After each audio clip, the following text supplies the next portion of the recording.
रोज नए कपड़े। ये कहानी है छाया नाम की एक महिला की, जो नैन्सी त्यागी की बहुत बड़ी फैन बन जाती है और उसके जैसा कुछ नया करने लग जाती है। तो एक दिन जब छाया अपने फोन में नैन्सी त्यागी की वीडियो देख रही थी, वाह नैन्सी त्यागी वाह, क्या ड्रेस बनाई है, ऐसी ड्रेस तो कोई बड़े से बड़े डिजाइनर भी ना बना पाए। तो ऐसे ही नैन्सी त्यागी की वीडियो देखते देखते छाया को करीब 1.5 घंटे हो जाते हैं। दरअसल छाया अक्सर नैन्सी त्यागी की वीडियो बहुत देर तक देखा करती। चलो नैन्सी की वीडियो तो बहुत सारी देख ली, अब ज़रा उसके जैसा कुछ ट्राई भी तो कर लूँ। नैन्सी की वीडियो देखने से ही सब कुछ नहीं होगा, अब मुझे भी कुछ ट्राई करना होगा, क्योंकि मुझे याद है मैं भी जब छोटी थी तो नैन्सी की तरह गुड़िया के कपड़े सिला करती थी। उसने अपने एक इंटरव्यू में कहा था कि सबसे पहले उसने कपड़े सिलने की शुरुआत अपनी गुड़िया से ही की थी। बहू, अरे पापा जी आप? बहू मेरी चाय कहाँ है? अरे मैं भी कितनी बेवकूफ़ हूँ, आपकी चाय बनाकर मैंने टेबल पर रख दी और आपको बताना ही भूल गई। अब तक तो ठंडी भी हो गई होगी। अरे बेटा, लगता है नैन्सी के चक्कर में तू घर के काम भी भूल जाएगी।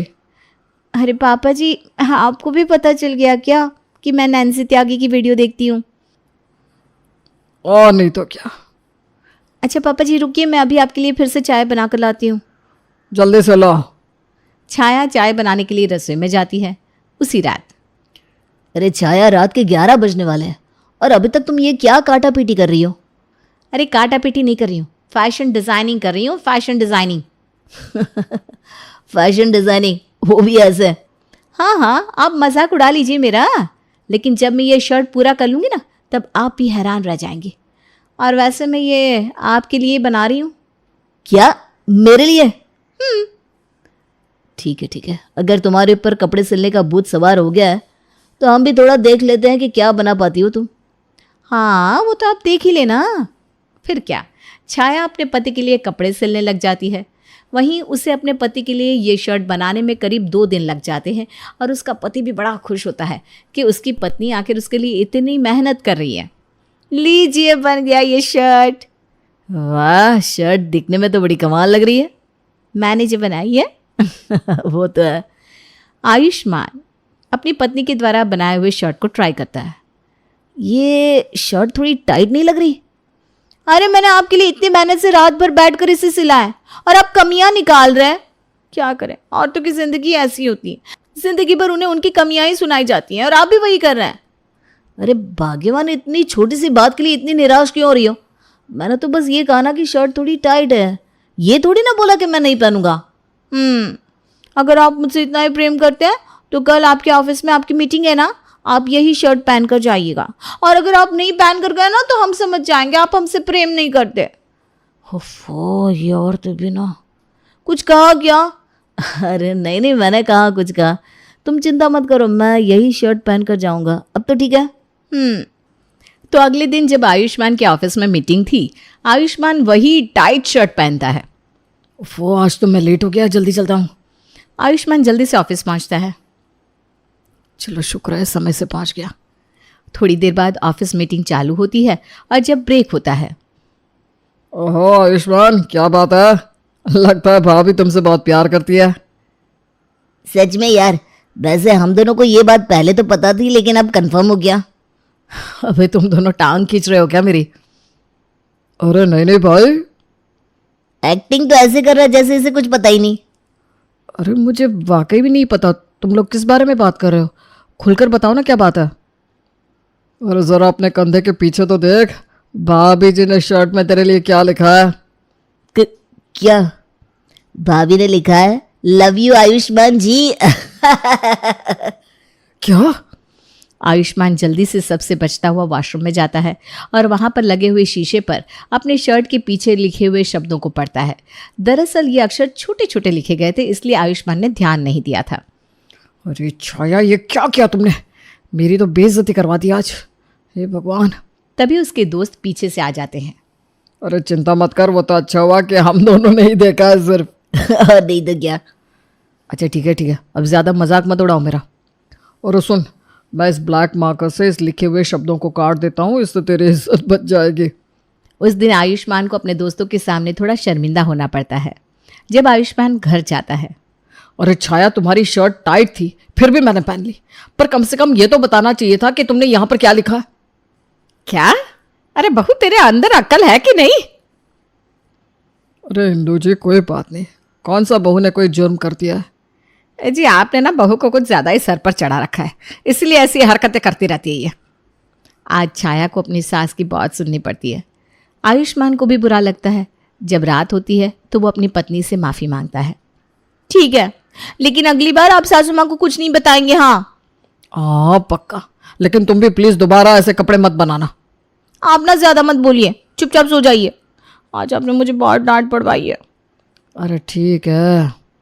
आयुष्मान सो जाता है। अगले दिन, चलो ये कपड़ा भी तैयार हो गया, ये मैंने बनाया है अपने पापा जी के लिए।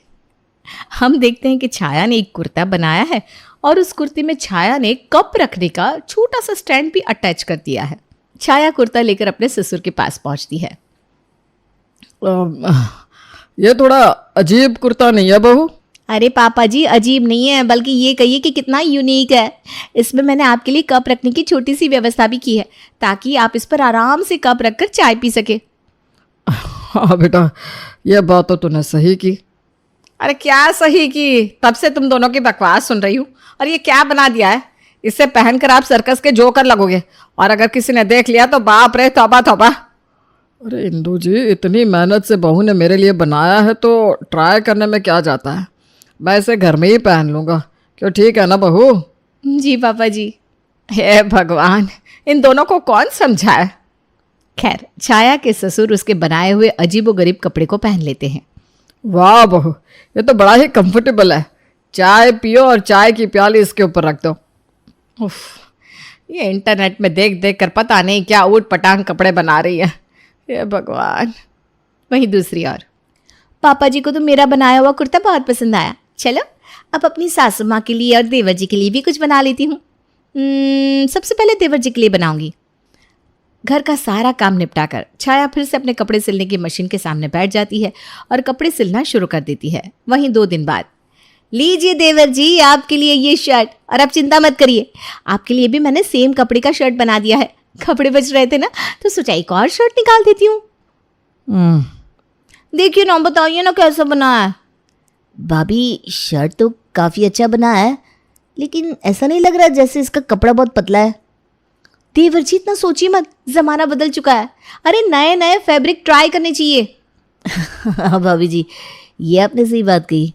अच्छा ठीक है, मैं किचन में जाती हूँ, मैंने कुकर में ना छोले चढ़ाए। जी जी भाभी जी। छाया रसोई में जाती है। सुन बादल। हाँ भैया बोलिए। अगर तू चाहता है कि ये शर्ट तू ना पहने तो मत पहन, तेरी भाभी बुरा नहीं मानेगी, मैं उसे समझा दूंगा। अरे नहीं भैया, भाभी ने मेरे लिए इतने प्यार से बनाया है ये शर्ट, मैं पहन लेता हूँ इसे। अरे लेकिन। अरे भैया, आप टेंशन मत लीजिए। बादल अपना शर्ट लेता है और अपने कमरे में चला जाता है। तभी शाम होती है और बादल अपनी भाभी की बनाई हुई शर्ट पहनकर अपनी गर्लफ्रेंड नैना से मिलने के लिए रेस्टोरेंट पहुंचता है। बादल, ये शर्ट। अरे नैना, मुझे पता है ये शर्ट बिल्कुल परफेक्ट नहीं बनी। दरअसल ये मेरी प्यारी भाभी ने मेरे लिए बनाया है तो मैंने पहन लिया। वैसे इतना बुरा नहीं है ना? हाँ बादल, इतना भी बुरा नहीं है। आओ बैठो। वैसे तुम बहुत अच्छी लग रही हो। Thank you. दोनों गर्लफ्रेंड बॉयफ्रेंड आराम से बैठकर प्यार भरी बातें करते हैं। तभी रेस्टोरेंट के अंदर एक औरत आती है जिसने सेम उसी फैब्रिक और डिज़ाइन की साड़ी पहनी हुई थी जिस कपड़े की छाया ने अपने देवर जी के लिए शर्ट बनाई थी। ये देखकर नैना हंसने लगती है। बादल वो देखो, तभी मैं कहूँ ये शर्ट थोड़ी अजीब क्यों लग रही है। पता नहीं, मुझे तो पता भी नहीं कि आखिर भाभी ने किस कपड़े से ये शर्ट बनाया। तुम्हें कहाँ से पता होगा? मुझे ना बहुत एम्बेरसमेंट फील हो रही है। अरे कोई बात नहीं, इतनी भी बड़ी बात नहीं है। मैं तो ये सोच रही हूँ कि इन कपड़ों की बनाई हुई शर्ट में भी तुम कितने हैंडसम लग रहे हो। थैंक्स।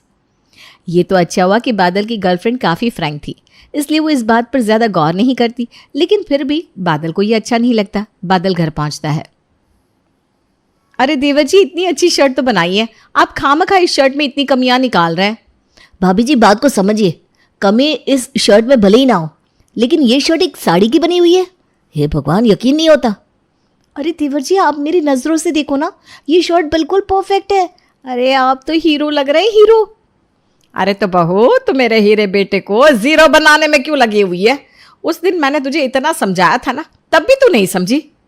यही तो कमी है ना माँ जी हमारी फैमिली में। अगर कोई बहू कुछ नया ट्राई करने का सोचती है तो आप लोग उसे एक्सेप्ट ही नहीं करते। अरे मुझे ये सब नहीं पता, ये सब बंद कर दे बस। लेकिन छाया भला कहाँ अभी मानने वाली थी। उसके अंदर तो फैशन डिजाइनिंग का भूत सवार हो चुका था। वो ऊट पटांग कपड़े बनाना अभी भी नहीं छोड़ती। एक दिन लो, सिलाई मशीन चालू है। इसका मतलब यह है कि अब कोई और निशाना बनने वाला है मैडम की फैशन डिजाइनिंग का। दरअसल आज छाया अपने बेटे के लिए अपनी साड़ियों के कपड़े से ढेर सारे निक्कर बना रही थी। ले चलो, मेरे बेटे के लिए सारे निक्कर और पजामे तैयार हो गए। मैंने कितने सारे पैसे बचा लिए। अब 4-5 महीने की छुट्टी। गुड्डू बेटा इधर आओ। हाँ माँ। ये देखो, ये सब मैंने तुम्हारे लिए बनाया है। अब जितने चाहो पजामे बदलते रहना। अरे मम्मा, लेकिन मैं एक लड़का हूँ। ये आपने कैसे कैसे निकर बनाया मेरे लिए? इसमें फूल बना हुआ है, उसमें देखो कितनी सारी पत्तियाँ बनी हुई है। मैं नहीं पहनूंगा ये। चुप, बिल्कुल चुप। पहले तो तुम कभी ऐसे नहीं बोलते थे। जैसे ही 10 साल के क्या हो गए, कुछ ज्यादा ही नहीं बोलने लग गए। मम्मा, अगर ये पहनकर अपने दोस्तों के साथ खेलने जाऊंगा तो मेरा बहुत मजाक उड़ाएंगे। तो आज से तुम अपने दोस्तों के साथ खेलने नहीं जाओगे। वो सब बेवकूफ है, एक नंबर के बेवकूफ। अरे तुम ही सोचो, ऐसे कौन से दोस्त होते हैं जो अपने दोस्त का ही मजाक उड़ाते हैं। मम्मा, पर गुड्डू को तो जबरदस्ती वही कपड़े पहनने पड़ते हैं। नजर ना लगे मेरे गुड्डू को, कितना सुंदर लग रहा है। छाया ने लगभग अब सबके लिए नए नए कपड़े बना लिए थे, तो अब वो अपने लिए कुछ नया ट्राई करती है। रात भर बैठकर अपने लिए एक फैंसी ड्रेस बनाती है। ये ड्रेस मिस्टर इंडिया फिल्म की श्रीदेवी के हवाई गर्ल से इंस्पायर्ड है। तुम श्रीदेवी तो नहीं, लेकिन मुझे बोल लग रही हो। चुप रहिए ना आप। छाया की बनाई हुई ये ड्रेस काफी अजीबोगरीब थी, काफी टाइट भी थी, ऊपर से काफी लॉन्ग भी थी। अरे जरा चल कर तो दिखाओ मेरी श्रीदेवी।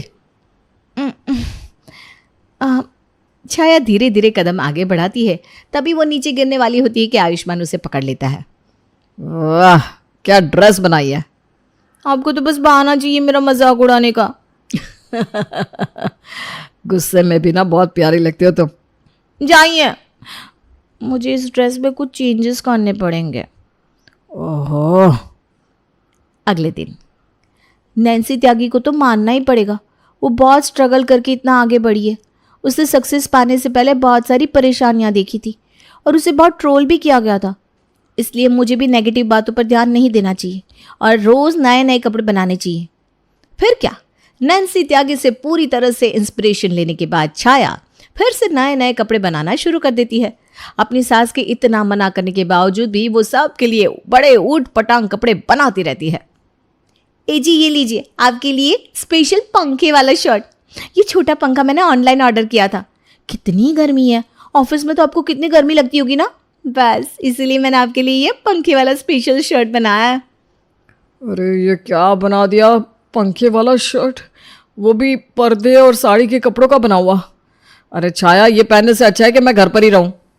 आप भी ना बहुत बुरे हैं, कभी मेरी बात नहीं मानते। देखो छाया, ये बच्चों जैसी हरकतें करना बंद कर दो, थोड़ा बात को समझो। अगर मैं ऑफिस में ये पहन कर जाऊंगा तो मेरी क्या इज्जत रह जाएगी। अच्छा तो पार्टी में पहन लीजिए ना। हे भगवान, अब तुम्हें कौन समझाए। मुझे कुछ मत समझाइए, मैं जो कर रही हूँ वो बिल्कुल सही कर रही हूँ।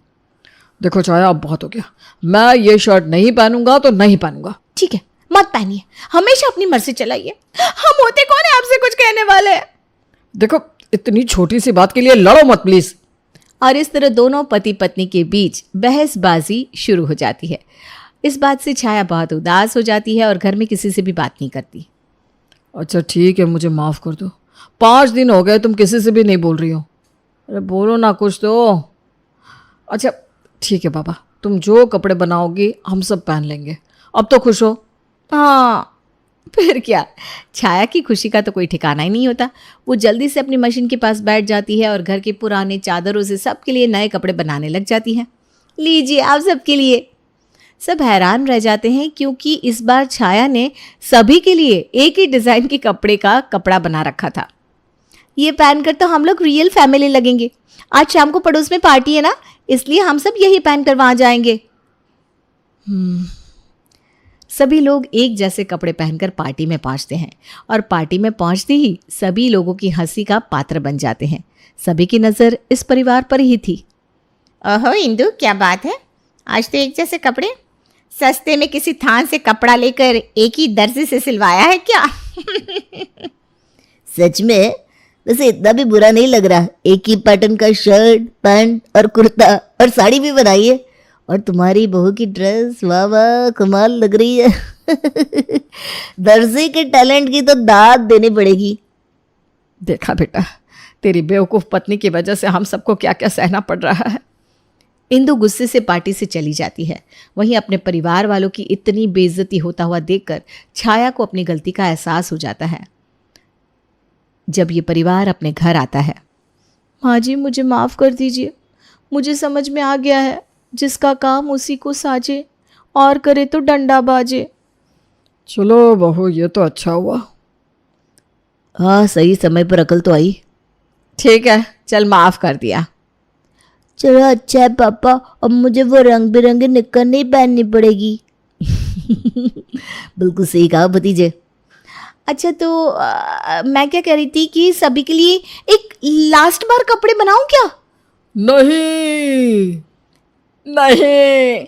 नहीं।